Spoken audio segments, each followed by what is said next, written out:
Qualcomm's new Snapdragon 888 promises faster speeds, better cameras, and more powerful artificial intelligence, and I will be sharing the details right after this. What's up guys, welcome to my channel. I am back with another new video. Before I start the video, be sure to like it if you are a fan of Qualcomm Snapdragon and let me know down in the comments what device you are watching this video on.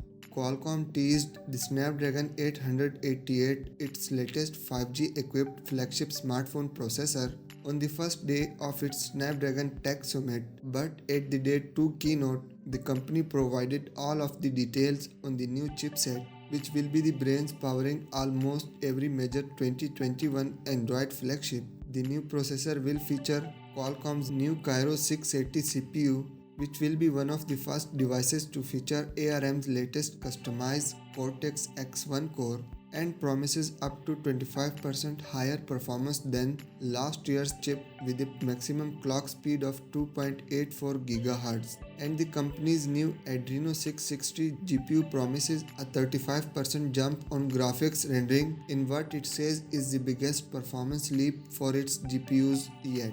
The new CPU and GPU are also more power efficient compared to those on the Snapdragon 865, with a 25% improvement for the Kryo 680 and a 20% improvement on the Adreno 660. Another key difference between the Snapdragon 888 and last year's 865 is that Qualcomm has finally integrated its 5G modem directly into the SoC. That means manufacturers won't have to deal with finding the space and power for a second external modem. Specifically, the Snapdragon 888 will feature Qualcomm's 5nm X60 modem, which the company announced back in February, and it will enable better carrier aggregation and download speeds up to 7.5 GB per second on new devices. The Snapdragon 888 will also support Wi-Fi 6 as well as the new 6 GHz Wi-Fi 6E standard, which should boost that rollout by making it the default on most Android flagships. As is tradition for a Snapdragon update, Qualcomm is also putting a big emphasis on its camera improvements. The new Spectra 580 ISP is the first from Qualcomm to feature a triple ISP, allowing it to do things like capture 3 simultaneous 4K HDR video streams or 3 28-megapixel photos at once at up to 2.7 gigapixels per second, which is 35% faster than the last year. It also offers improved burst capabilities and is capable of capturing up to 120 photos in a single second at a 12 megapixel resolution. Lastly, the upgraded ISP adds computational HDR to 4K videos, an improved low light capture architecture, and the option to shoot photos in 10-bit color in HEIF. That said, it will be up to phone manufacturers to build cameras that can take advantage of the new features. The Snapdragon 888 can perform 26 trillion operations per second, aka TOPS, compared to 15 TOPS on the Snapdragon 865, while delivering 3 times better performance, better power efficiency.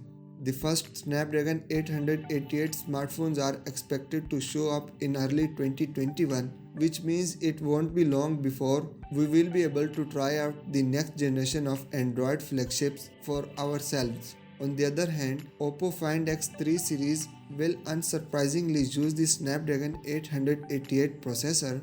Oppo may currently be very busy preparing the launch of Reno 5 series, but the Chinese company is also developing its next flagship smartphone, which are due to arrive in the first quarter of next year, according to a press release I received. Oppo does not say it outright, but we will assume the devices in question will be called Find X3 and Find X3 Pro, successors of the Find X2 and Find X2 Pro respectively. They will be powered by the just unveiled Snapdragon 888 chipset, surprising absolutely no one. While it does launch a myriad of mid-rangers and budget offerings throughout the year, Oppo has thankfully managed to not dilute the value of its flagship duo, the X2 and X2 Pro. Like many other companies, and it looks like for now it's sticking to one pair of flagships per year, which is great for the peace of mind of buyers of such devices, as they don't seem to be outclassed by something else a few short months later. Understandably, Oppo did not actually tell us anything more about the Find X3, so all we have for now is the Snapdragon 888 Inside and the Q1 launch time frame, alongside the previously unveiled proprietary 10-bit full-path color management system for the display.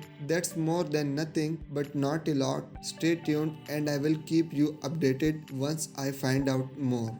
So what do you guys think about this video? Would you be interested in buying an Oppo Find X3 or Pro model next year? Leave a comment down. If you have enjoyed the video, then a like would be awesome. Thank you.